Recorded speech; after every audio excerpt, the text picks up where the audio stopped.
Ko'pchiligimiz hayotimizda baribir uka degan shaxs bor. Ya'ni parod ishlab chiqaradigan apparat bor-ku. Sizlar ham shu detskiy madgarozlardan asrab olganmisizlar. Bizda ham xuddi shunaqa yuribdi, bitta pasportni zanet qilib. Men ukamga bunday qarayman-da, meni ur degan kompaniya tutsa, ukam tayyor ambassadorda shega. Bunday qarasam urgim kelaveradi. Yurayotgan mishovdi singari yuradi, yurganda ham shu. Urasiz ukalarda opiti bor. Ukalarda opitidan o'zbekcha san'atda ikkita kuchli opiti bor.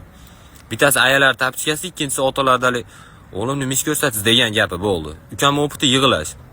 Nimaga UFC'da qo'llashmaydi, mana shu opitni bilmayman. Ukam mana shu opiti bilan Habibni ham kamarini olib berdi, to'g'risi. Hozir mana intervyu qilib yurgan anaqalardan ko'ra yaxshi opitda Balio'dan keyingi o'rinda turadi. Oy, ichimizda bitta odam unaqa demasiz. Eng qizig'i yupatib qo'yasiz-ku. Yupatib qo'yganingizdan keyin dorozaga qarab o'tiradi, yig'isini bosib olib, "Ucho, nima unaqa o'tiribsiz? Quloqlik qilasizmi hozir kelishsiz?" "Yo'q, aytmayman" deydi. Uje qo'shni telefondan telefon qilib aytib qo'ygan bo'ladi.